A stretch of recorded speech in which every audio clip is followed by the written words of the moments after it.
And we're back on another exciting episode of Starfleet Boy, where we have a casual and informal conversation about Star Trek. Today we are talking about remastering Star Trek Deep Space Nine and Star Trek Voyager. That's the topic. Oh, and let me put on our banner here. Uh, Fortunately, there's no audience right now. Oh, that's not Yeah. it. No. No. Oh Here it no. is. There it is. We have Gary No. from Trucker Prize. That's the wrong one. Damn it, we lost our banner. But Gary's here. He's in the comment section. Hello, Gary. He's There it working. is. He listens to us, so he doesn't care how we look on video.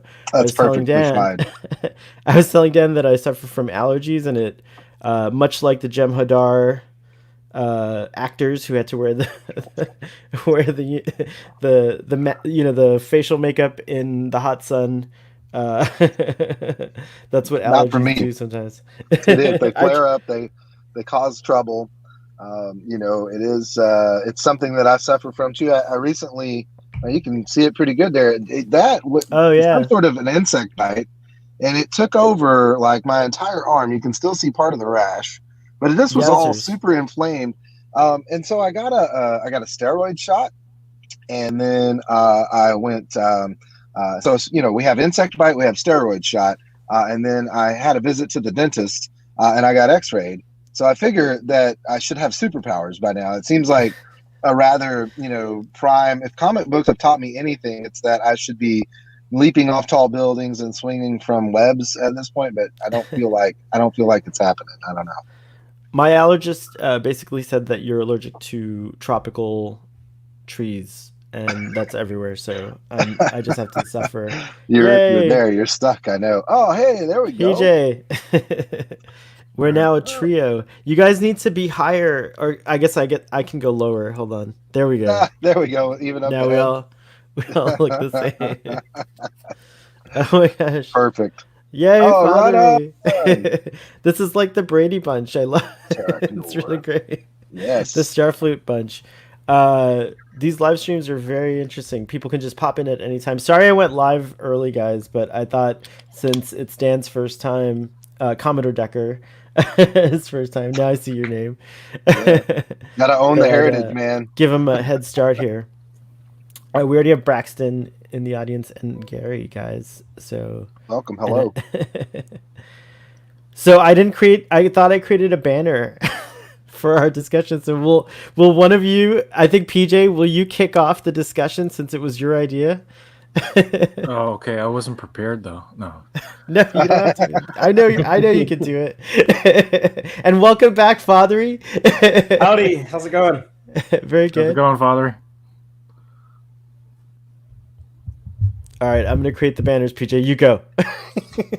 Oh, we're What are we live. talking about Are today? we- Yeah, we're live. We're live. Oh, we're live on- over. I didn't know. Yeah. We're live Sorry. already. Yeah, You we're didn't live. warn us. We're I already. just Oh, jumped I'm in, that sorry. was already live. That's Well, sorry. That's see. today- I'm learning about this live stuff, all the etiquette. I'm so sorry. I'm so sorry. I'll do better. I promise. Well, Starfleet boy, today we're talking about the reasons why Deep Space Nine and Voyager should be remastered. Finally, for God's sake, do it already. Now is the perfect time to do it. They should have been on this years ago. I don't know what's happening, but we need to get it done. And if you've seen the documentary "What We Left Behind" and you saw which the, which the I HD did, and I cried today. I watched it today. I was like, Oh. Cried the entire time. That's just what is it, like an hour and 40 some odd minutes of tears? Pretty much. And yeah, I mean, I didn't watch I it till watched- after Aaron passed, and I was just, it was too much. No, it was Oh, hard. wow.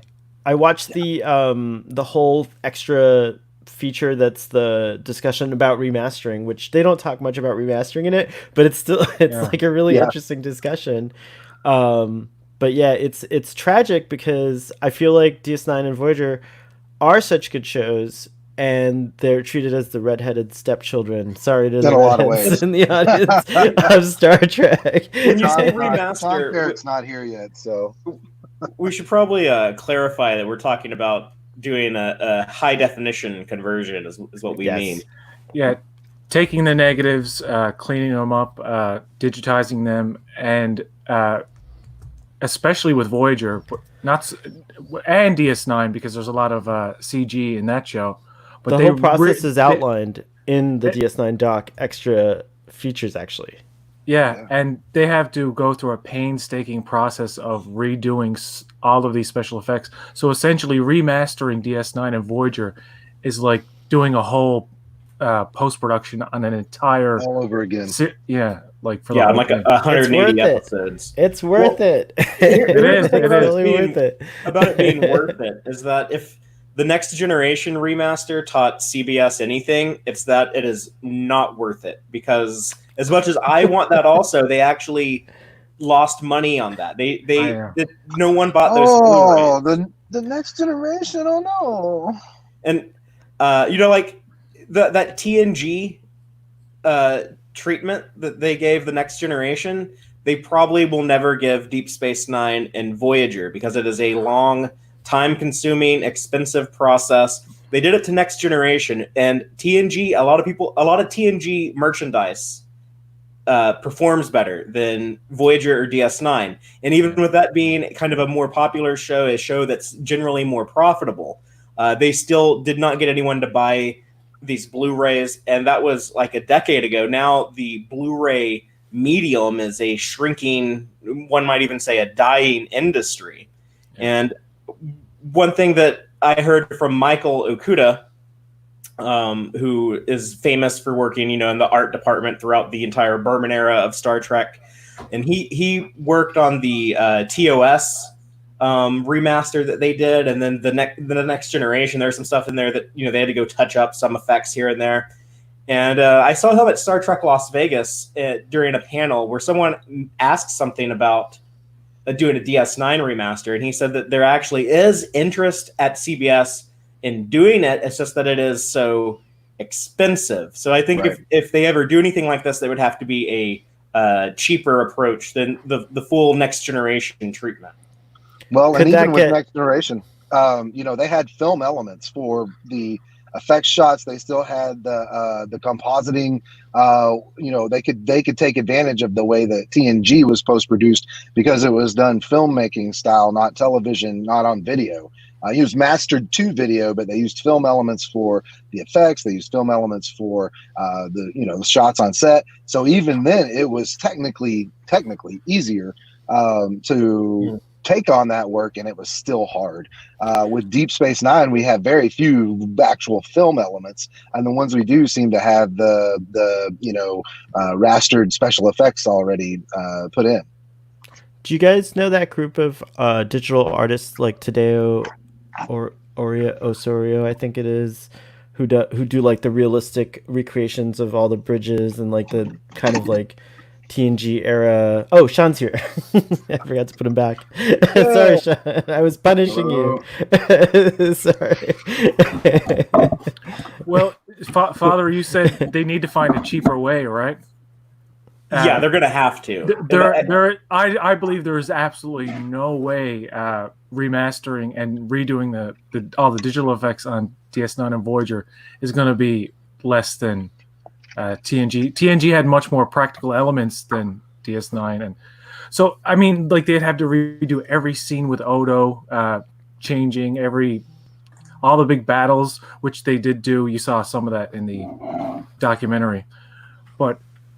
I've seen some stuff on YouTube. It's going to be expensive either way. I think pretty impressive too. I think CBS could be like labeled as an innovative company if it like did some kind of like like outreach to like people in the fandom, so to speak, that are already doing these things, and then like hired them to do it. That's funny you say that, cool. because there are like a couple of fan projects on DS9 and Voyager. There's the people that are trying to use AI software to upscale. I've seen some of those efforts, and they're really impressive. It looks good. It doesn't look it's not Blu-ray perfect quality. Yeah, it's not perfect. There's some inconsistencies in the frame where some stuff looks like it's a higher resolution than other parts, but it does definitely look better. We should probably acknowledge those people. It's a YouTuber named Captain Robot has some DS9 footage that he's been working on, and a guy named Billy Richard also on YouTube has been working on Voyager. But the thing that I would worry about with CBS, or now CBS Viacom, they're kind of known for in recent years not letting fan projects get too crazy. If you look at what happened with Axonar and then with the that VR Enterprise thing that they shut down. I love that. So I used to spend hours in the VR Enterprise. Maybe that's why they shut it down. It was so good. I used to put the Google, the Google thing so that your phone goggles. is like, right up to your eyes and just like explore. It was so amazing. It was very cool. It felt like the Oasis, another franchise thing. It's not a franchise; it's a movie. But anyways, and a book. Can I ask a question? Did anybody here buy the Blu-rays of TNG? I did years later when they put them all into one box. Yeah, same. I bought the first 2 seasons. I think they were like months apart. They had to be like a year. I bought one season 1 year, and then the next season the next year, and it took me forever to find it. I had to go like all over town to another city to get it. And maybe the goal is not to release it on physical media. Maybe, but here's my point about the Blu-rays. They're dying off, right? Physical media is dying off. Mm-hmm. The investment in remastering and taking the great expense to basically redo these shows is for the newer generations, because believe it or not, and I know I'm older, I can watch things in standard definition all day long. I don't really mind, but I would really love to see it. I really love watching even old shows that I didn't really like that much. Baywatch, I watched some of that. I love Baywatch. I was like, wow, it's in HD. That looks pretty cool. Yeah. PJ, you could get, instead of spending all that money to manufacture Blu-ray discs, you could spend it on USB isolinear chips or isolinear rods in the case of like DS9, and so your 4K file, actual like nice 4K file, comes on the isolinear chip that you can run on your TV native. That's a good idea. That's pretty cool. Yeah. There you go. Hire us, CBS. We're ready to go. It's your think tank I have right offered here. my consultation services over Twitter many times. I have ideas. We're doing it right now. We're giving it away for free. That's except for Trek on the Tube, who's like insanely quiet. Well, we all know he's not a shill for CBS. We all know that. Yeah, that's right. What is that? I was sending out a tweet. I was sending a come join us tweet. Oh, cool. Live. Oh yeah, well I was doing. Everyone should do that. Do the promotion, We have a that's lot of right. people here. You know now you can do 10 on StreamYards. It's so 10? it can get bigger. Yes, 10. Oh, come on. I can't handle one. I can't handle myself. People do 10. Hello, Dan. Hello. By the way. Trekker Prize is hello, working. Hello, everyone, He was in the comments earlier. Oh, here. Yeah. Gary's hiding back. It's simple economics. Voyager DS9 didn't do well in ratings. They have no faith in financial return on investment. I'm talking about investing in the legacy of Trek, and Yeah. For It's like- an investment to posterity. for Did the you kids guys do overall like opening statements or something like that, or not at all? No, Yeah. we Well, just started talking. Okay. Do you have an opening statement? Kind of, I guess. fair. We'll hear okay, it next. that's fair. We'll hear it next after PJ finishes. Go ahead. Sorry. No, just that was my point. Like, invest in the legacy. Make sure that the people, the kids coming up now who are watching new Trek and want to go back and watch the old stuff. They're going to watch, the original series and TNG in HD, what they're used to, and then they're going to go to DS9 and say, "Wait, how come there's no other way I can watch this?" I already do And- that now. That's how I. It feels like that. Content creators on YouTube that are using footage or screenshots from the actual shows, it is kind of an irritation when you don't have anything Yeah. good HD looking pictures from DS9 or Voyager compared to. Well, what are you have you for all the other talking shows. about my Voyager or Deep Space Nine memes that I throw up? They're all low quality. Yeah. They could also use that AI stuff just to temporarily just upgrade to like 720 resolution, maybe, because that AI stuff works really great for like very old footage. And I've seen things from like 100 years ago that they've put it like 60 frames per second, and it's like very clear, and I've seen that Voyager stuff, and it's good. But I've seen other people use that HD AI technology a lot more effectively. So Mhm. So we're talking about like an economic reason to do this, like a justified reason. I think there's none. There is literally no other reason than just pleasing the fans. But I think that should be reason enough. I think if we're talking 10 to 12, let's say counting big, 10 to 15 million to remaster Deep Space Nine, and then the same thing to remaster Voyager. And I think it would cost maybe a little less if you do them like kind of as the same thing. I think that's given up 2-3 episodes of a new show, Discovery of Picard. That's fine. You guys are investing almost 10 million. You guys as in CBS, 10 million per episode. You guys can come on. Just give us Deep Space Nine and Voyager. There's no reason to do it other than please the fans and for posterity. You want all Star Trek in HD. You guys constantly, you take the movies and you put them in 4K. And then you take the movies, put them in 8K, and then you put the movies into a director's cut and put it in 8K. Who gives a shit? Comes a point where like we're getting all of these movies that are remastered a million times. I don't care. And if you want to sell them better, CBS, these physical releases, then make them fucking pretty and make them consistent. I have the 50th anniversary. No one buys physical media. I didn't buy the TNG. Look, okay. Our friend Ruben. Welcome to the original series, an animated series. We're gonna give you the limelight. Remastered box set. All right. This thing is gorgeous. Okay, everything that's inside it is absolutely fantastic. You have, it's absolutely fantastic. Why the hell does this not exist for TNG? There should be a box set like this, which has TNG, Deep Space Nine, and Voyager, and Enterprise all remastered inside it. There should be the same bloody thing, right? You get all your, and I mean the packaging. Once you're inside, it's kind of cheap, right? The DVDs or the CDs. Oh wow, that's a lot of. That's a really good, a compact, huge but thing. You get pretty artwork. That's the real. You get pretty artwork. You get shiny. You get consistency. I would like consistency in the boxes. And no one buys things per season. You need a full box set. If you release an HD version, they have one fully HD version of like Deep Space Nine or something. Don't release. Wouldn't you still love a really beautiful isolinear chip, or like in the case of TOS, it would look like one of those discs that they used to put into Captain Kirk's chair. It's like I wish I had one of those. But then I understand that physical releases aren't doing as well as what they used to, and you get a slab. That's okay. But I mean, this if I had one of these for TNG, like you do one of these for Next Generation and its movies, and then you do another one for like Deep Space Nine, Voyager, and Enterprise, and then you do another, and then you could but just the same pretty thing, Star Trek with the 50, and it's all consistent. You can all have them lined up, right? Or different packaging. Maybe just keep this one special, but you guys get my point. Yeah. Anyway, that's what I think. That's how I think you can start pushing sales, because those Marvel box sets that they did, those special box sets where it's the friggin' shield case that you buy for like the first Phase 1 box set. Yeah, people buy those. Yeah, because it's bloody cool. You get a Tesseract in like the Phase 1, I think it is. It's pretty cool. You can still get that and get a disc. Though, you could get that and get like a 10 gigabyte disc that has everything on it, and then you can just plug it into your TV and it's but you got realistically, this is all like box sets and like elaborate, expensive like disc collections.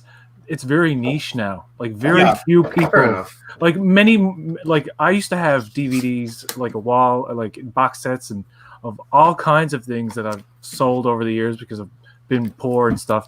But like it's very like I know I can't afford all. I would love to have every like ship toy in the background, and like I have 2 seasons of TNG on Blu-ray, and that's it. I have 2009 Star Trek on DVD, and they're dusty and they're scratched up, and I don't care for like it's not a thing that I value, but. It seems Ruben agrees with you. Remastering this stuff, they could recoup their costs on the streaming service, even by saying, okay, we're remastering DS9 and we're going to release it weekly as if the show is like back on the air again. I'd like to give a disclaimer that we are speculating about the actual structure or finances of CBS. We don't actually really know. We're just like making educated guesses here. So just imagine the subs you would get on. Just imagine the subs you would get on CBS All Access if you announced the fans. But I think That- most yeah. of those people are already subbed. Most of those people Yeah. are already watching Discovery and Picard. I don't think so, because your hate crowd that hates Discovery and Picard and call it Want not Deep Trek, Space Nine. they want Deep Space Nine, and if you gave Yeah. them Deep Space Nine They're- remastered weekly, I they don't- would. They're not going to do. They're going to be like, no, I'm just going to torrent it. I'm not going to give CBS. Oh, money. You know, they're come going to on. do I'm that not anyway, sure. man. They're going to do Everybody's that going to do anyway. that. Yeah. Oh, that's This what they is so secretly cool. do. That's what they secretly do for Discovery and Picard. They watch them in secret, and Yeah. Yeah, they don't tell do. anyone. Of course. Shout Like, out to not for, Jeremiah, real quick in the comments. Shout out to Jeremiah, who's been to every one of these streams, so that's awesome. Fantastic. I didn't mean to cut everyone off. I do I got agree with you. excited. I do agree with you, PJ. Though, like the physical release is kind of a niche thing, and I enjoy having them. And I don't even you rarely pick them up. You just like having them there for some reason. I still they have come the in cool wrapper boxes. on this. I've never taken these next generation Blu-rays out of the wrapper because they've See, but always that's- been on Netflix. So I've Yep. never even watched these. Yep. I don't mean to shit on your product here, but I find that ugly. No, it is ugly. Let's And- see. Can we see it? Hold on, I'm gonna give you. No, the- Hey, I can do an unboxing if you want. Oh yes, can we do it? Oh my gosh, this is amazing. No, don't do it. It's Don't not do even it. the, Don't do it. Don't do it. Don't do He- it. they say don't unbox Don't do it. it. Don't unbox Okay, it. I won't. They're saying don't No. unbox it. Don't I just wanted to point out the little region thing on here. Is Yeah. this isn't even like the United States No. box You're right. set? This is like a cheaper UK. one that I found online. That's See, amazing. Germany. We got a comment from someone saying hello from Germany. Hi. Germany has these really, really cool steelbook editions for every season of That's TNG true. I heard Blu-rays. about the That's cool. steelbook. They're editions. really Those pretty. are really good. That's cool.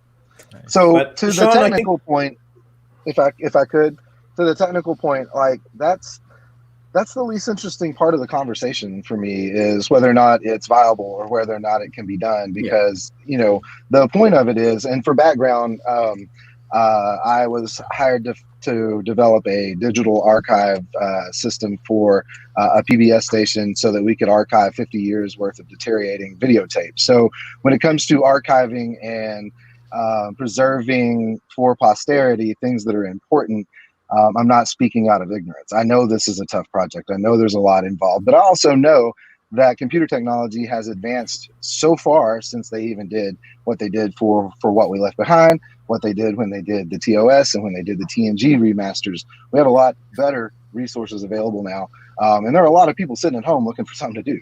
But not to say that I know more or less or any better than anybody, but I don't speak to this from a point of I don't understand how it could or couldn't be done. I speak to it from a point of, as a fan, I am passionate.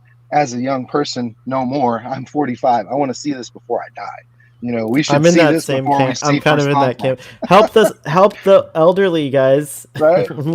Let us Gen have Z- our Generation help us X make our deserves dreams come true. Space Nine. We need Um, just remaster it. That's the whole theme of this It's podcast. just because that's the reason. Just because, and absolutely, right?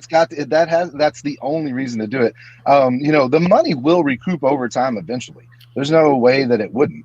And I like the idea. It doesn't have to be a digital or a physical release. Hell, we're in kind of a place now where if someone wants the physical media, CBS Viacom could almost put it as print on demand. You think? there wouldn't. I have a Do you guys all question for you think that guys, Star Trek actually. has reached the status though of like a I'm gonna be like lawyery here, but like of an intellectual property that cannot be forgotten, that you don't have to think in terms of short-term you don't have to think in terms of short-term profit, you can think in terms of like 20-year profits, right? Exactly. Well, we're Well, 60, it's not almost about 60 the- years Well, they in. they It's the boast only- about Bob Backish, who's head of Viacom CBS now, boasts about it like it's the golden child of the. I mean, I feel that. Is it, But- is it not the only ongoing franchise, like the only ongoing 56-year-old franchise or whatever that's technically still in its, it hasn't been rebooted. It's still the original story ongoing. Doctor Who. Doctor Doctor Who, Who, yeah. wasn't it rebooted in 2005? Was that not a It depends what you real think of reboot? as a No, reboot. It's the okay. same It's like character. the same It's continuity. and the So the same UK continuity. UK has Doctor Who and the US has Star Trek. Those are the two things that are still Right. ongoing, never have been rebooted. And they don't fight each other. I In mean, fact, there's and they don't crossovers. fight each other. Yeah. Technically, Marvel comics have never been rebooted, and they've been around since the '60s in the same wow. continuity.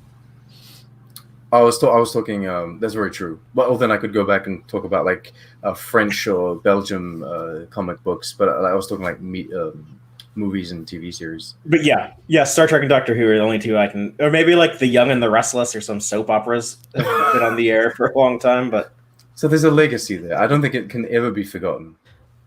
no, And rebooting it's Star never Trek- going to go away. Solid mythos rebooting now. Star Trek at this point would be a huge mistake, and it wouldn't be accomplishable, I think. Oh no, Do you think they cold should restart do- would not be a good idea. Not with what we've got right now. It's there's too much history. It's too when the enterprise model is in the Smithsonian, it's already to posterity, and I feel we as fans and those of us, and I don't ever use how long I've been alive as a reason to diminish anyone else's fandom. It's just a matter. But you're of about perspective. to. Just kidding. No, it's just a matter of Just perspective, right? kidding. I cannot love Star Trek more than anyone else. It's not possible. It's not something, I don't have any more claim to it than anyone. But when you have an icon like that already being preserved at a really high priority, and it was restored to some beautiful, effect.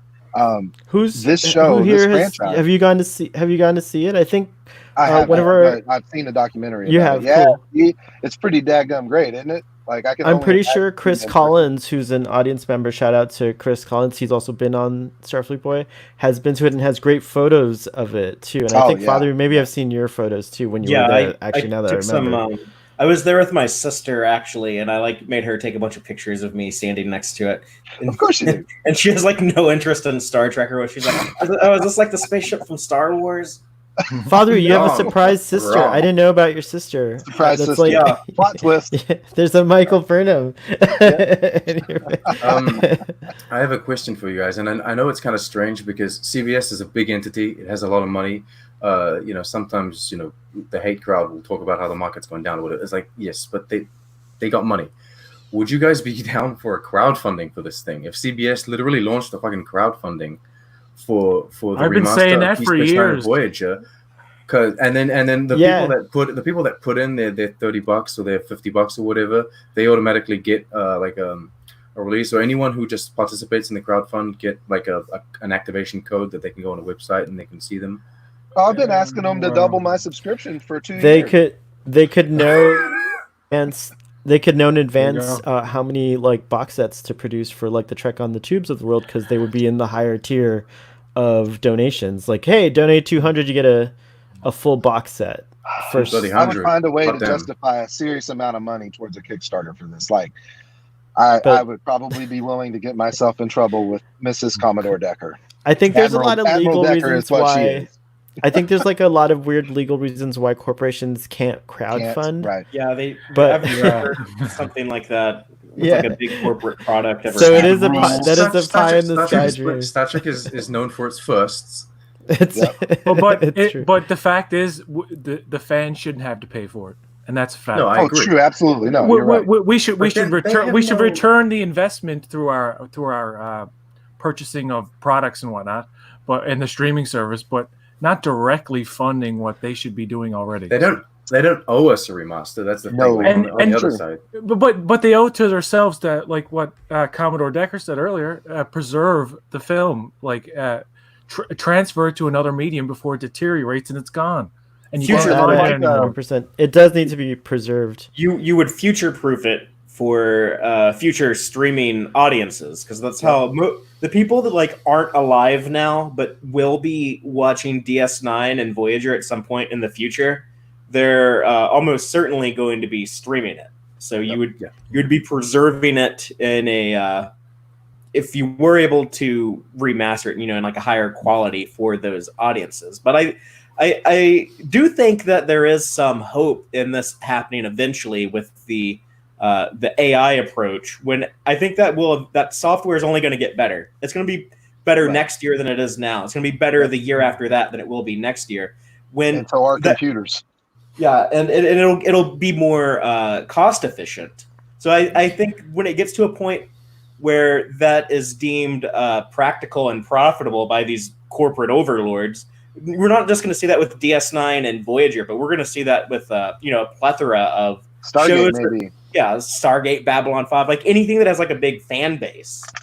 that people will pay CBS, attention I to. think Babylon it would 5 be a would not great. look It pretty. sounds to me like it would be great if CBS at least announced like a first step, which is like exactly what you said, which is like an archival program that now digitizes in high definition what you just said, and that probably doesn't really. It's just part of the cost, right? And they could probably Right. put that into effect. And you're right. It'd be another thing that'd be cool to sit in the Smithsonian Museum. It's like this is the archival.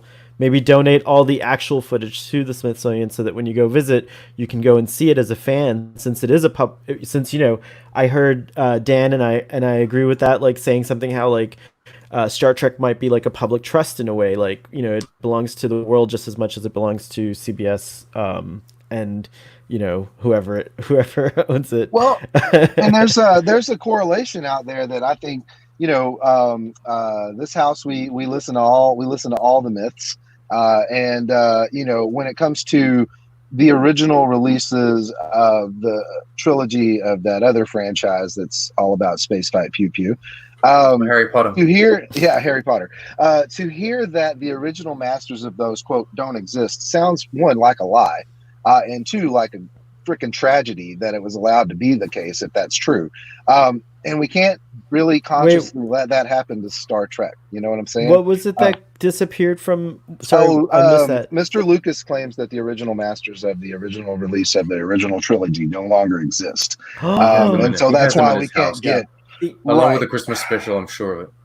He said that they were destroyed when they did the special edition. They were cut to ribbons by. No, and there's absolutely no way it can't be. No, I don't believe it. And if anyone actually let that happen, man, I got words for you. But the point is, we can't, as stewards of this, and the quote, the world owns it. CBS Viacom controls the IP. And we have to be comfortable and accept that. Until I'm the richest man in the world, then we don't own Star Trek yet. Hey, what if Jeff I'm rooting for you. Bezos could just buy all of Star Trek and give it to the world as a gift? Would that would be See, that's how I would roll. By the way, I'll start a Patreon. You guys want to fund me? We'll buy Star Trek together. We happen to know that Jeff Bezos does listen to this podcast. He's a fan of Starfleet Boy, not directly from Jeff Bezos, just from like the whispers People that who are know. in the wind. Jeff, if you're listening, our trusted ideas. sources. Trusted Tell us this. Trusted sources. I But mean, the point is, he bought the rights to them. this. Yeah, posterity deserves this. Perhaps He bought the rights to Middle Earth for like 250 million. The human race, the future human race, humanity deserves it. Because right now I don't know if we deserve it. I have to be honest. I don't know if we're worthy. Sorry, what's that? I need Janeway in HD. With the current hold that Hollywood has placed itself under because of the pandemic, the unions aren't even letting like actors who want to work, step out in front of cameras because they feel it's unsafe. And I don't blame them. I think it'd be irresponsible to start producing new content now. We don't know how long this is supposed to go on, though. Like, Picard Season 2 was supposed to start production, I think, a couple of weeks ago. And right now they're saying, okay, we pushed it back to, I believe, September. I don't know if that's actually going to go into production in September. I think we might keep pushing this stuff back until, there's like a vaccine or something. If they could do something like this now, it would be a good time just because they don't have any other content to throw out except for Lower Decks and animated stuff that people can work on. or at least get the process started. Like just we hype Lower Decks on this channel. We lost Dan Decker. Oh no, I'm here. I'm just not. Oh, good. Right now. Okay, sorry. Yeah. I was like, I don't know. I'm hyped for Lower Decks. I'm super hyped for Lower Decks.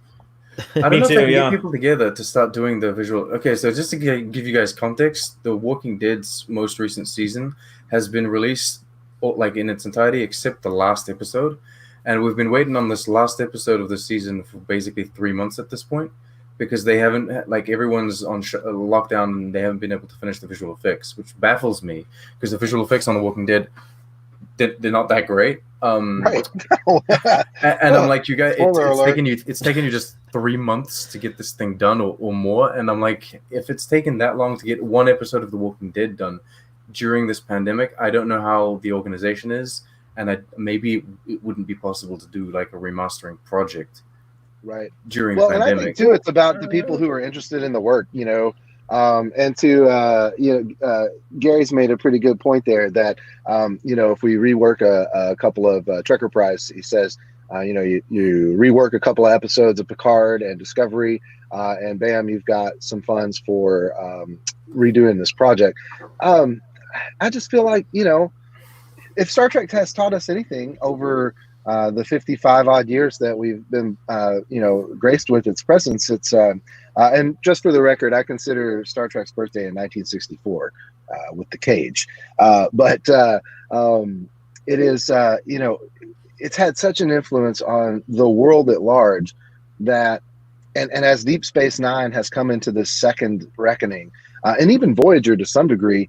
But Deep Space Nine being recognized by folks now who are just discovering it and understanding what a groundbreaking series it was, what it did for storytelling on television, and what it did for storytelling in Star Trek, and the things that it had opened the door to for future sci-fi franchises, be it the Battlestar Galactica reimagining, took everything Voyager wanted to be and showed us what it could have been. And you get that, to maybe some detriment now, we have that more arcish, connected, ever serialized approach to our stories rather than the episodic approach, which thankfully we have a couple of things coming along to quench that thirst when it comes to episodic storytelling for Star Trek. But it's so important to everything we have. We have so much technology now that was either inspired or has obviously been influenced by the design from Star Trek and those pioneers back in the 60s who had to imagine a future that was almost impossible. And here we are now. Why can't we just put the work in to make sure that our future generations can appreciate it in the way that we were able to? Because when I watched it in the 90s live on television on my 30-inch or whatever TV CRT that was like 800 pounds. But, it looked good because that's what TV looked like then. And if you bounce between the streaming services that offer all of Star Trek, you can find one that seems to offer a slightly better picture. And if you have modern equipment, you can get a reasonable upscaling. But there's still something about it that's just like, I shouldn't have to do this. I think the problem for me is the DS9 doc showed us in a movie theater what Deep Space Nine could look like, and once you've eaten the fruit of knowledge of what an HD version of a show looks like, you no longer can settle for the the PJ's like, yeah. I still rewatch DS9 regularly. So. I do too. I do too. I have a show that I have to rewatch it for. Drunk Space Nine. There could be a very simple reason why CBS or Viacom CBS hasn't really caught on to really getting into starting the process of remastering, and who knows, they probably have and we just don't know about it. But anyway, I would say that fans aren't just that vocal about it. I find a good portion of fans, they're like, yeah, it's okay, I can watch it in SD, it's fine for me. And I'm not meaning to disparage people in my age group or older, in their 30s or 40s or whatever, but some of us older folks don't seem to mind going back and watching it over and over again in standard definition. But there are some people who want to see it in HD, and even though I'm going to be like, I'm going to be presumptuous and say I think there's a lot of people that would appreciate it in HD, because more and more the technology is just like kind of becoming ubiquitous. Like more and more people have a standard TV now is like 2 or 4K. 2 decades old. Yeah. I mean, or old CRT is like 2 decades old. Yeah, even like a very inexpensive device, a small TV will be nowadays like close to 2K or whatever. An iPod Touch can show better television than a standard def TV. But I would like to make a almost selfish position of open as well. From, and not to play it, for lark, but from an accessibility standpoint, as someone who only has one eye, I have a prosthetic right eye. and I have incredibly poor vision in my left eye, and a cataract. So, as someone who can't see so great from a reasonable distance from the television, the difference between standard def and HD and 4K matters to my enjoyment and my ability to watch for more than a limited amount of time without eye strain from having to try and draw focus on a fuzzy picture. And you can't really control that. It's a natural response to what your eye tries to discern in the world. From just a gift to the folks who want to see, literally just want to see the show. It seems like there's a valuable argument there. Accessibility is a big deal to me for a lot of reasons, because you make it better for some, you make it better for everyone. But besides that, I'm not unwilling to play the guilt card against CBS to get this done. CBS, and actually, Gary let us know that Alex Kurtzman is on the stream watching. So welcome to the. That's what he says. I'm tweeting Alex Kurtzman right away to tune in. Doesn't mean he's watching. Oh, sorry. If Star Trek fans were as vocal about remastering DS9 and Voyager as the DC fans were about the Snyder Cut, it would have already happened. It was just what it's just. Look at Father's like no. We're a better fan base than those people, I think. But and probably less entitled and a bit more intelligent and more realistic. Oh, come on! The reason why the Snyder Cut is happening, the reason why that's happening is because they can't make anything else right now. Yes. So they're like, oh well, we can throw there you go. $30 million. There you go. That's the only reason why it's happening. 100% true. But they would never have done it otherwise. People never shut up about the Snyder Cut for so long. It's also because they want more people on the HBO Max. I have to moderate. I have to moderate a little. You guys, we could do a whole Snyder Cut side pod. I die a little bit every time I hear someone say the word Snyder Cut. It's like I have less life in my heart. So for Father's sake, let's stop. But do you not agree that Star Trek fans should be more vocal about this if we want it so bad? No, yes, I agree. I don't think we should Twitter bomb Alex Kurtzman. Not Alex Kurtzman. No. Just hashtags in hashtags. Hashtag, please. Hashtags, not ats. No, it's this simple. Please at Viacom CBS. Please remaster hashtag remaster DS9 Voyager. That's it. And just do that over and over and over again until they click in and say, wait, the fans want this. Believe me, Alex Kurtzman knows. Kurtzman knows because he knows. Does he? I thought he was on this stream and you told me he wasn't. Why should I believe you that Alex Kurtzman knows? Like, you might not know. I don't like the way YouTube looks, all right? Ever since this is going to tie into it. Ever since they remodeled YouTube like 3 or 4 years ago, I think it's shit. I think it's not user friendly. I think it's terrible. I think it's hideous. We just turned into like the bitch fest podcast. I was vocal about my dislike and my distaste for YouTube and for the way it was looking for months. And then I stopped talking about it because there comes a point where it's like, I'm not just going to bitch about the way the YouTube looks every single day. It doesn't mean I like it now. I haven't got used to it. I have a present for you, Sean. I have a present for you. This is confirmed. I have a gift for you. Wait, Sean, are you saying that fans shouldn't bitch about not having it in HD? That's not what I'm saying. I'm saying like if I had continued tweeting at YouTube, it would have done nothing. So if we continue tweeting at Kurtzman, I don't think it's going to change anything. I think it's very well aware. I think it's different. I think YouTube loves the ads, but Kurtzman probably doesn't. Like, Kurtzman's role I think like entities can take the ads. What does Kurtzman have to do with remastering DS9 and Voyager? What does Kurtzman have to do with any of that?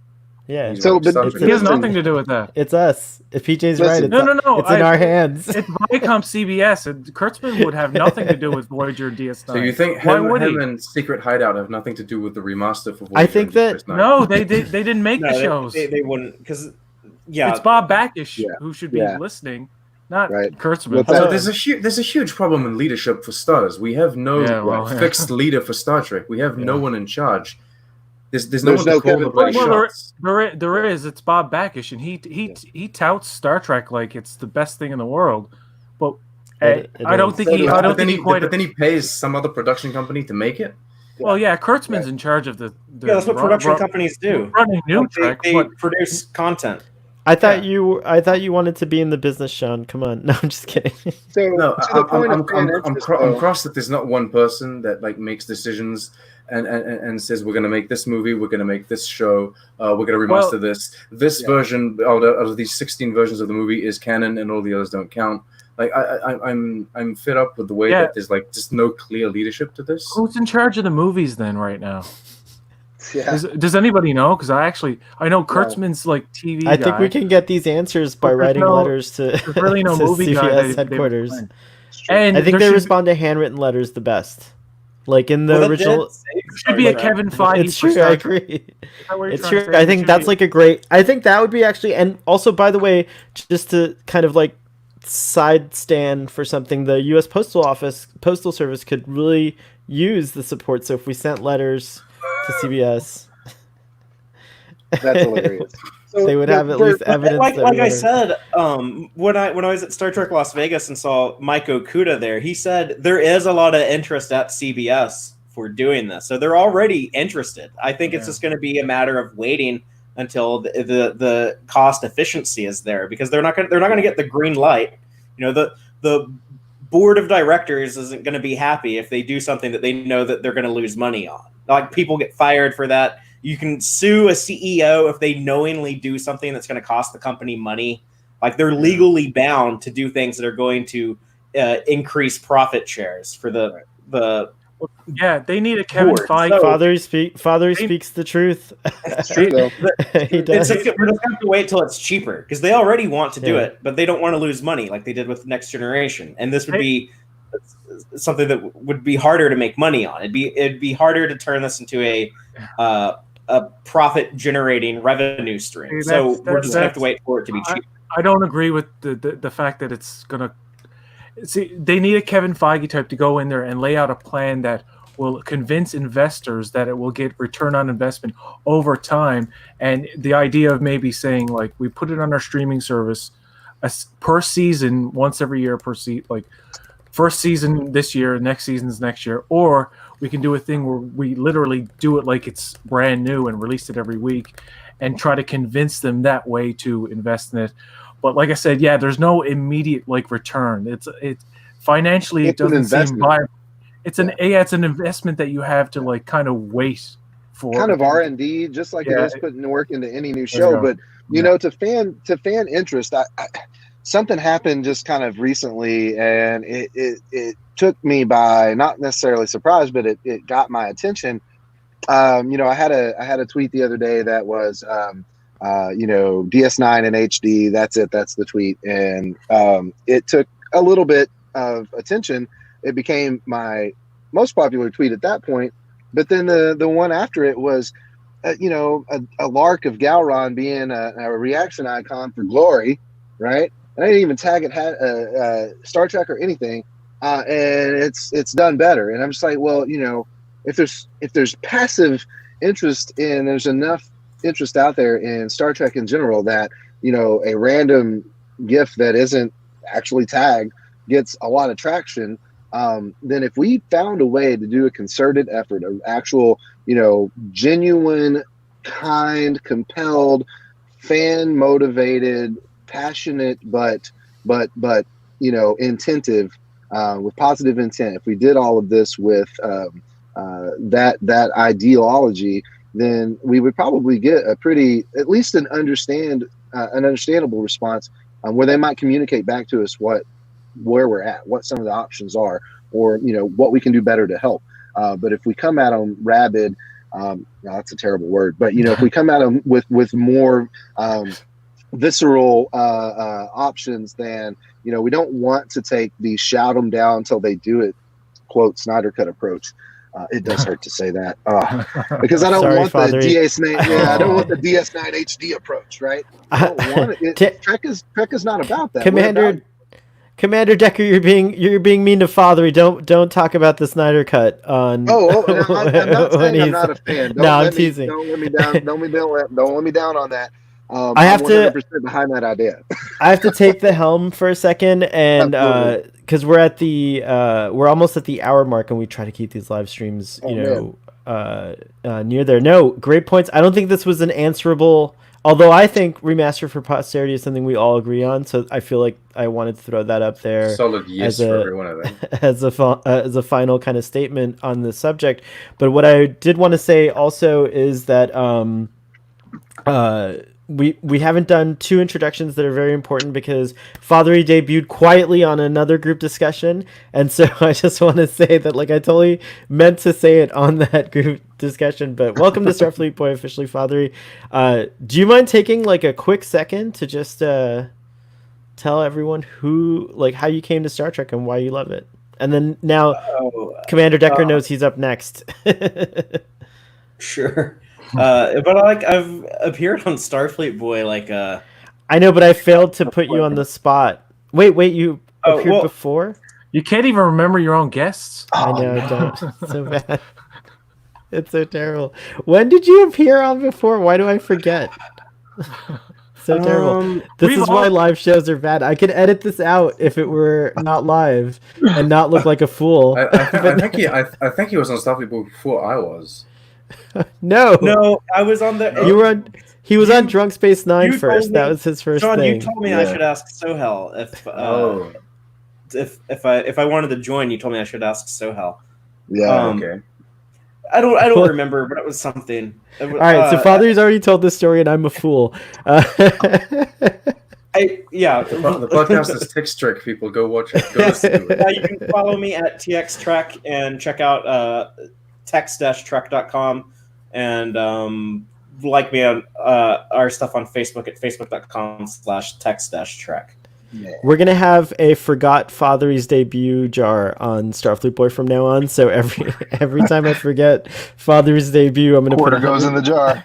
$100 in the jar. I remember now. It was Discovery Season 1. I think I did some of those Saturday episode discussions. Oh my gosh. In reaction to Discovery.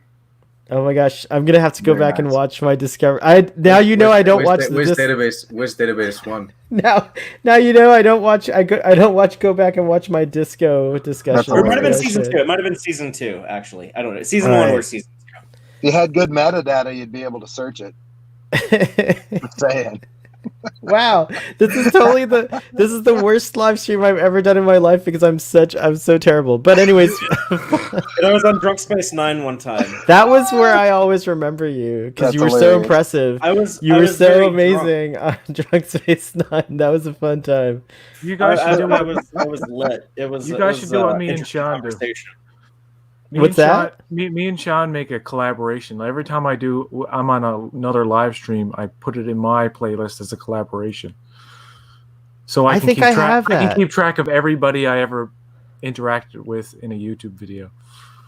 That's a good idea. All right, We've I've been done a schooled. lot. We've done a lot. We've all done I a want to lot. hear. I want to hear Commodore Decker. I was gonna say, I thank you, Father. I was gonna say, Commodore Decker. Now that you've seen how the introduction goes, you gotta tell us your This is not Star how it Trek goes. story. All right. So the full recount of this is actually already available on the interwebs through the very first TrekLad inaugural episode of the TrekLad episode of at TrekLad's episode on networking on Nimbus 3, available on Anchor Podcasts and your catcher of choice. But I'm also on episode 8 there where I discuss a little bit about my mental health journey and how Star Trek influenced that. But the long and short of it is about 79, 80, when the motion picture came from theaters to TV, and then through Star Trek II, The Wrath of Khan, in actual cinema when I was 7, up through the Next Generation premiere, and every instance of not real Star Trek that we've ever been through. Here I am embracing all the new Trek that comes out. But it is, Star Trek is a large influence in me as a person. I have the everything I needed to know I learned about watching Star Trek poster still that I've had for about 25 years now. I saw a picture of that. That was very cool. Thank I did you an for sharing entire it. thread of each of the points. So there's a thread out there of each of the points. You can follow me. I am basically only on Twitter at Dan Decker, DanDeckr. And also just recently launched a podcast where I talk to just folks on Twitter that I've met called Bad Choices in Bourbon. at I'm Bourbon Dad. subscribed to that. Yeah, subscribed to thank you. Very good. Thank you. And it's only 2 weeks old, and I've already got 10 more weeks of content lined up. And folks, I need to get on the schedule. So thank you very much to anyone who's here that's been a part of that excellent response. And I had Gary Trekker Prize on. So he'll be down the road. There's an interesting conversation with a lot of folks in the community. So it's been my pleasure to be on here today. It's absolutely fantastic. I have a question. It's a selfish question. Is this also your first Starfleet Boy experience ever, or have you ever caught our content? Oh no, this is it. Yeah, this is Terry Poppin Daddy's right here, buddy. Wait till you see how horrible my content is. You're gonna regret that you ever came on this Not show. at all. No, I told my wife, I was like, "Oh no, you don't understand. I have to be there. This is very important." My content is the worst. I win that prize. No. You're really. I love your content, so it can't be the worst. No one loves my content. Except for when I'm talking to another person like Sean or you or Father or something like that. So. No, but all teasing aside. Oh, go ahead. Sorry. I left out one plug at Tuta Tanagra.